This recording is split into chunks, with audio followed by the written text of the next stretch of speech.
சுச்சக்கர வரதாச்சாரியம் சுத்த சத்வ குருத்தமம் ஸ்ரீநிதி ராகவம் வந்தே ஹியபார கருணாகரம் கவிதாஜித கல்லோலி கன்யகா காந்தவக்ஷசே கருணாதி குணாட்யாய கமலா நிதயே நமஹா. ஸ்ரீ சங்கரா தொலைக்காட்சி நேயர்களுக்கு நமஸ்காரம். புன்னகை ராமாயணம் சுந்தர ஸ்பந்தம் 10வது ஸ்லோகத்தை நாம் ரசிக்க உள்ளோம். இந்த சுந்தர ஸ்பந்தத்தை புன்னகை ராமாயணத்தின் 5வது பகுதியான சுந்தர ஸ்பந்தத்தை ரசிக்கும் போது நாம எவ்வாறு பகவானை தியானம் பண்ணிட்டு ரசிக்கணுங்கிறத இந்த ஸ்லோகத்திலே வில்லூர் சுவாமி காட்டுகிறார். முக்கியமான ஸ்லோகம். ஸ்லோகத்தை முதல்ல சேவிச்சிடுவோம். ஏன்னா உங்கள் இல்லத்திலும் உள்ளத்திலும் எழுந்துருளி இருக்கும் ஹனுமான் சீதாராமர்கள் முன்பு ஸ்லோகத்தை சேவிக்க நீங்களும் தயாரா இருக்கீள். முதல்ல ஸ்லோகத்தை பார்த்துருவோம்.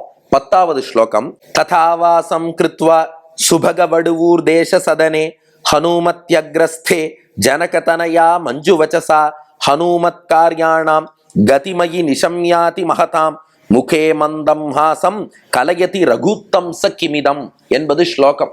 அதாவது இதை எப்படி ரசிக்கணுமா, ராமன் சீதை லக்ஷ்மணன் மூவரும் ஒரே ஆசனத்துல எழுந்தருளி இருக்கா. அவ திருவடிவாரத்துல கூட ஹனுமான் எழுந்தருளி இருக்கார்.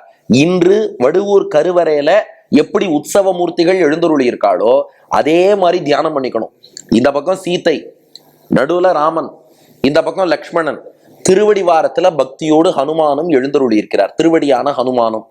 இப்ப என்னன்னா, இந்த சீதை ராமனுக்கு ஹனுமானுடைய அந்த சாகசங்கள், சுந்தரகாண்டத்துல அவர் செய்த அந்த வீரதீர சாகசங்களை எடுத்து சொல்றார்.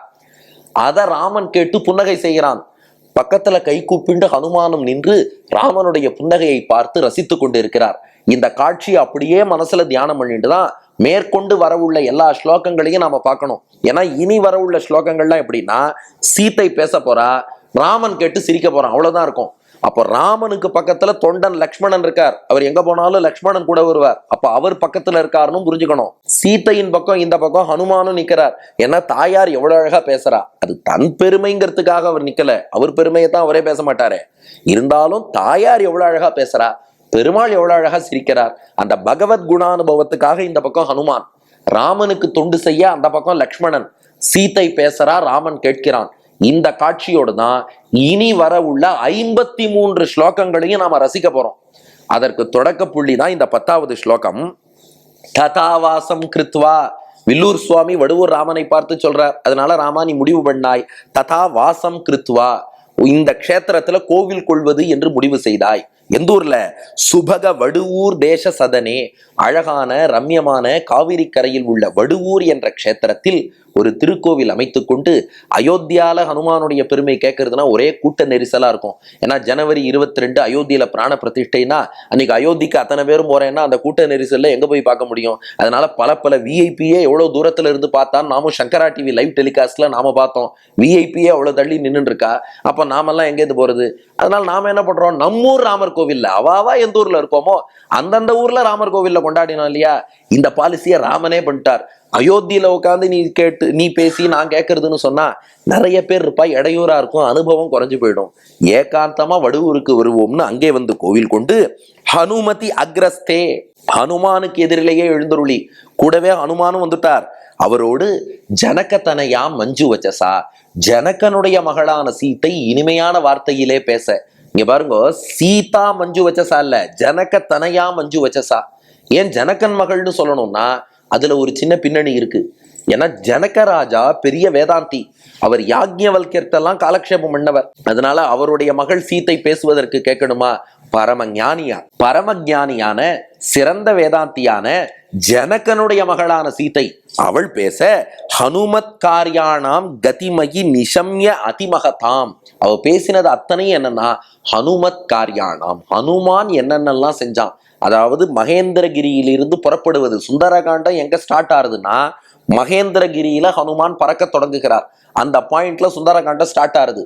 அதுலேருந்து இலங்கைக்கு போய் என்னென்னலாம் பண்ணாருங்கிற அத்தனை விஷயங்களையும் கதிமயி நிஷம்ய அதிமகதாம், அந்த சிறப்பான விஷயங்களை எல்லாம் சீதை பேச, அதை கேட்டு ராமா முகே மந்தம் ஹாசம் கலயசி ரகுத்தம் சகிமிதம், உன் முகத்திலே ஒரு மெல்லிய புன்னகை, அழகான புன்னகை, ஹனுமானின் பெருமையை கேட்ட ஆனந்தத்தின் வெளிப்பாடாக நீ பூத்தாயே, அதுதானா இது?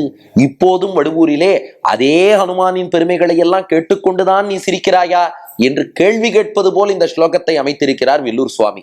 அப்ப ஸ்லோகத்தினுடைய திரண்ட பொருள் நாளை முதல் இப்படித்தான் தியானிக்க போறோம். ராமன் கூட லக்ஷ்மணன் வந்துட்டான், இந்த பக்கம் சீத்தை வந்துட்டா, ஹனுமான் தொண்டனும் கீழே நிக்கிறார். இப்ப சீத்தை ஹனுமானுடைய பெருமைகளை எல்லாம் எடுத்து சொல்ல, அதை காதார கேட்டு ஹனுமானுடைய பெருமைகளை எல்லாம் நினைத்து எதிர்த்தாப்புல ஹனுமானையும் பார்த்து, ஓ ஹனுமானே நீ இப்படி செஞ்சியா? அப்ப அந்த காட்சியை நினைச்சு பாருங்க. காதால ஹனுமான் பெருமையை கேட்கிறான் ராமன், கண்ணுக்கு எதிரே ஹனுமானே தெரியறான். அப்ப காதால கேட்டுட்டு ஓ ஹனுமானே இப்படி செஞ்சியான்னு ஹனுமானை பார்த்து சிரிக்கிறானா. மறுபடியும் காதால சீத்தை சொல்றத கேட்கறான், ஹனுமானை பார்த்து சிரிக்கிறான். இப்படியே ஒவ்வொரு நிமிடமும் இன்றும் வடுவூர் கோவில்ல அந்த சீத்தை சுந்தரகாண்டத்தை ராமன் காதுல சொல்லிட்டே இருக்கா. கண்ணால ராமன் ஹனுமானை பார்க்கறான், முகத்திலே புன்னகை பூக்கிறான். அப்ப பாருங்க, இந்த ஹேண்ட் ஐ கோஆர்டினேஷன் ஒண்ணு சொல்லுவா, அது போல இயர் ஐ மவுத் கோஆர்டினேஷன்.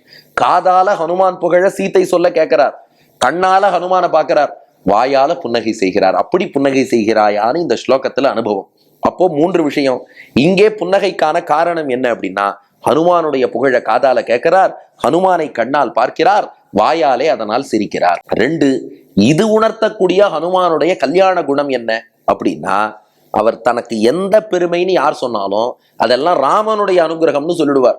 அதனாலதான் தற்பெருமை விரும்பாத ஹனுமான், தன் வாயால் தன் பெருமை பேசாத ஹனுமான், இங்க சீத்தை ஹனுமானுடைய சாகசங்களை தான் பேச போறான்னா அவர் ஏன் அங்க வரணும்? ஏன் வந்தார்னா பல காரணம்.